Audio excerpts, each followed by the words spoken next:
नमस्कार मुलांनो, आज आपण स्टँडर्ड 8 मधील पॅरलल लाईन्स मधला नेक्स्ट टॉपिक आपण शिकणार आहोत.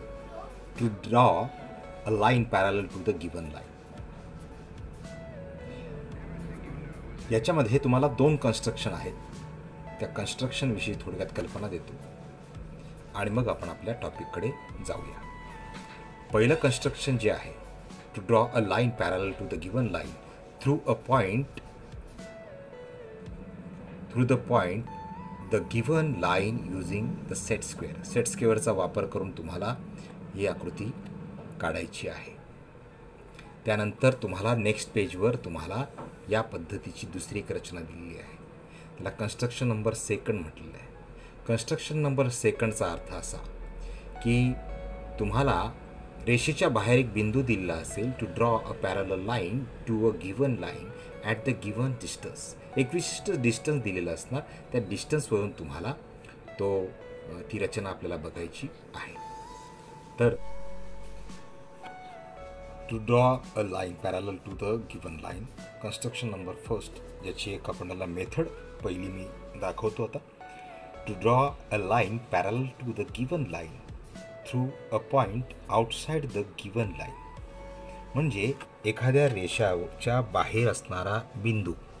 आता ही एक रेषा आहे. या रेषेच्या बाहेर असणारा बिंदू, आपण ही एल रेषा घेतली आणि तिच्या बाहेर कुठेतरी आउटसाइडला आपण एक बिंदू घेतला. त्याचं माप आपण घेतलं नाही, पण तो आउटसाइडर आहे. त्याला आपण नाव दिलं, पी नाव दिलं. त्या नावामध्ये आपल्याला आता सेट स्क्वेअरचा आपण वापर करायचा आहे. सेट स्क्वेअर म्हणजे आपण या दोघांना म्हणतो आपण. हा एक आहे आणि हा एक आहे. हे दोन्ही प्रकारचे आहे, हे ना. तर या दोन्ही प्रकारच्या सेट स्क्वेअरचा वापर करून आपल्याला आता रचना आपल्याला करता येईल. तर आपण बघूया तर ती कशा पद्धतीने ती रचना जाते. आपण या ठिकाणी रेषा आहे. या बाजूकडे बघा, याला ही बाजू जोडलेली आहे, कारण हे दोन्ही कोन यांचे काटकोनी असतात 90 डिग्रीचे. आणि मग आपल्याला पॅरलल लाईनमध्ये लक्षात घ्या की आपल्याला पी बिंदूपर्यंत आल्यानंतर तुम्हाला इथे थांबायचं आहे. आता ही जी बाजू आहे, ही बाजू या बाजूला चिटकवायची. ते तोपर्यंत आपण फिक्स करून ठेवायचं आणि या पद्धतीने त्याच्यामध्ये न जाता त्याला असं चिटकवून तुम्हाला तिथपर्यंत जायचं आहे. लक्षात आलं? परत बघा, येताना मी या पद्धतीने आलो आणि पी बिंदूपर्यंत येऊन थांबलेलं आहे. इथे रेषा याला चिटकलेली असली पाहिजे आणि पी बिंदूला आल्यानंतर ती इथं थांबवायची. आणि दुसरा जो आहे, हा जो पार्ट आहे, हा तुम्हाला या पद्धतीने त्याला वर खाली चिटकवून न्यायचा आहे. म्हणजे आपल्याला जेवढ्या अंतरावर करायचं आहे त्या अंतराने त्याचा यूज आपण करू शकतो.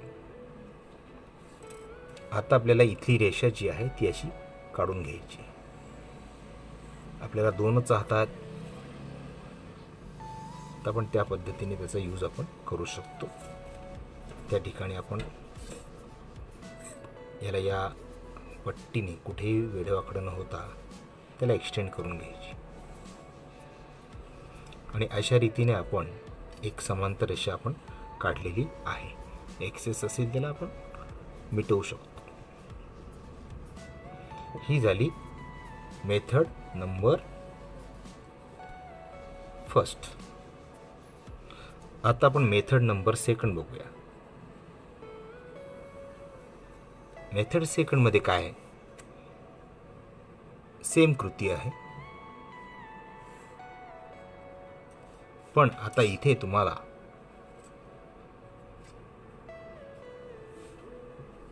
कुठेतरी आउटसाइडला आपण एक पॉइंट घेतलेला आहे. Draw a line L, take a point P outside the line, draw a segment perpendicular to it. आपण 2 प्रकारच्या गोष्टी आपण वापरू शकतो. आपल्याकडे हा सुद्धा एक 90चा अँगल दर्शवणारा एक काटकोनी असतो, पण आपल्याला हा आत्ता या ठिकाणी याचा उपयोग किती होऊ शकेल हे माहीत नाही, परंतु आपण इथे वापर करू शकतो.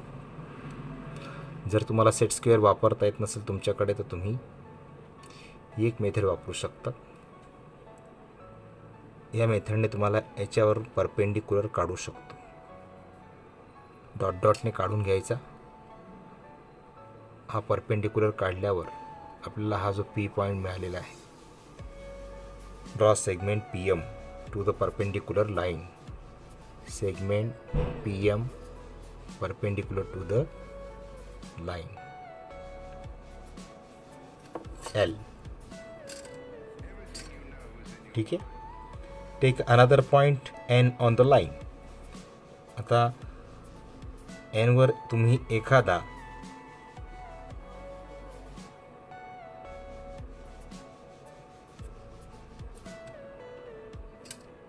याला एम नाव दिलं.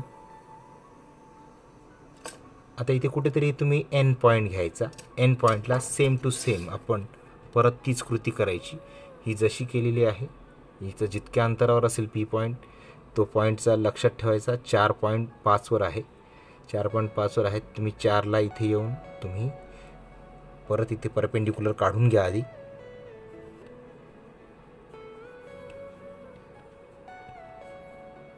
आणि नंतर तुम्ही याचाही वापर करून तुम्ही पाहू शकता. एकदम मोजून पण करून घेऊ शकता. हा जेवढा असेल तेवढा आपण इथे वापरू शकतो.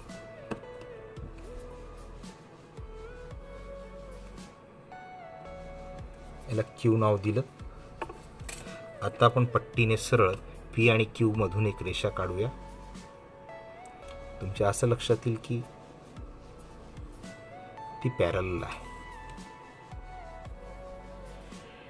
रेषा पी क्यू मधून जाणारी एम ही रेषा पॅरलल आहे.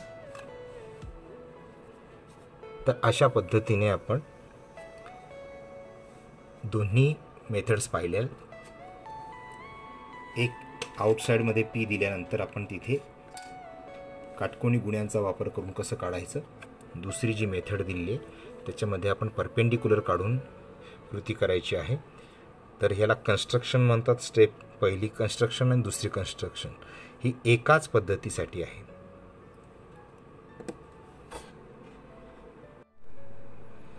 Now we learn about the second construction. To draw a parallel line to a given line at a given distance. तुम्हाला कन्स्ट्रक्शन सेकंडमध्ये, म्हणजे आपल्याला ही आता कन्स्ट्रक्शन सेकंड असेल, त्या कन्स्ट्रक्शन सेकंडमध्ये आपल्याला बघायचं आहे to draw a line parallel to the given line at a given distance.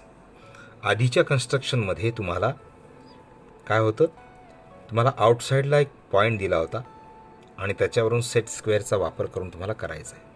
आता तुम्हाला एक दिलेलं असेल draw a parallel line to the line L at a distance 2.5. तुम्हाला कोणतीही रेषा दिली जाईल आणि तिला परीक्षेमध्ये तुम्हाला सांगितलं की 2.5. आता आपल्याला काय करायचं आहे, 2.5 सेंटीमीटर अंतरावर एक पॉईंट घ्यायचा आहे. तर तो पॉईंट घेण्यासाठी आपल्याला काय करायला लागेल, पहिल्यांदा परपेंडिक्युलर एखाद्या पॉईंटवर काढावं लागेल. ड्रॉ अ लाईन एल, तिला एल काढलेली आहे आणि त्याच्यावर आपण कुठेही आपल्याला 2 पॉईंट घ्यायचे. ते पॉईंट आपण घेतलेत ए आणि बी या पद्धतीने. आता draw a perpendiculars to the line L from the point A and B. तुम्हाला ए आणि बीवर तुम्हाला परपेंडिक्युलर्स काढायचे आहेत. आता परपेंडिक्युलर काढणे म्हणजे काय, तर त्याला 90चा कोन असणारी कोणती एखादी रेषा काढायची जी या ठिकाणी 90चा कोन ही तयार करते. बीवर पण आपण तशाच प्रकारची आपण काढून ठेवायची. अत्यंत सोपी मेथड आहे, पण मुलांना समजली तर ते स्वतः सहज काढू शकतात. आता दोघांनी काढून घेतले आपण. 90चं ही खूण करायलाच पाहिजे. तर आता इथे तुमच्या सेट स्क्वेअरवर इथे एक सेंटीमीटरच्या खुणा पण असतात, तुम्ही त्याच्यावरून पण आपण मोजू शकतो. हे बघा या ठिकाणी 1 सेंटीमीटर, त्यानंतर 2, 3, 4 या पद्धतीने तुम्ही या बाजूने पण मोजू शकतात, या बाजूने पण मोजू शकतात, तुम्ही पट्टीने पण मोजू शकता. पट्टीमध्ये पण तुम्हाला या प्रकारचं तुम्हाला रचना असेल आणि मग आपण करू शकतो. दोन्ही मेथड्स वापरू शकतो. आता त्यांनी आपल्याला सांगितलं जर तुमच्याकडे त्याचा सेट स्क्वेअर नसेल नीट ठळक तर तुम्ही पट्टीचा वापर करा. दोन्ही पद्धती करून दाखवतो. हे बघा ठेवल्यानंतर आपण त्याला हा 1 सेंटीमीटर, त्यानंतर हा 2 आणि 2.5 सांगितले. 1, 2, 3, 4, 5 या ठिकाणी 2 आणि 5 या ठिकाणी आलेला आहे. पट्टीने जर आपण हा मोजला तर हा 0पासून असा सुरुवात करतात. बऱ्याच जणांना हे येत नाही म्हणून मी ते कृती करून दाखवतो आहे. हे बघा हा जे टोक आहे हे या ठिकाणी ठेवायचे आलं आणि मग त्या रेषेला निगडीत असा पॉईंट करायचा आणि तुम्हाला एक्झॅक्टली त्या बाजूला येईल आणि मग तुम्हाला आपल्याला मिळेल 1 सेंटीमीटरवर आपल्याला 2.5. तसाच या ठिकाणी पण आपल्याला काढून घ्यायचे.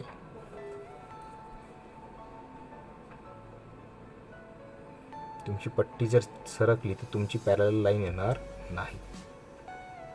या पद्धतीने आता आपल्याला हे पॉईंट मिळालेले आहेत 2.5 सेंटीमीटरवर. आपण 2.5 सेंटीमीटर याला नाव दिलं आपण P आणि याला नाव दिलं आपण Q. आता P आणि Q हे जोडून घेऊया.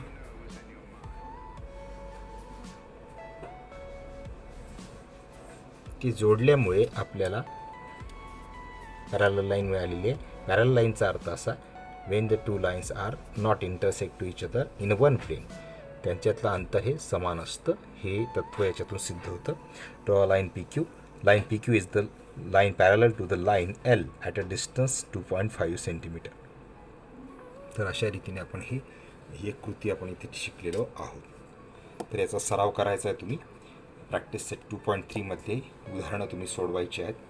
त्याच्यात आपल्याला काही उदाहरणं जमतील या पद्धतीने. धन्यवाद.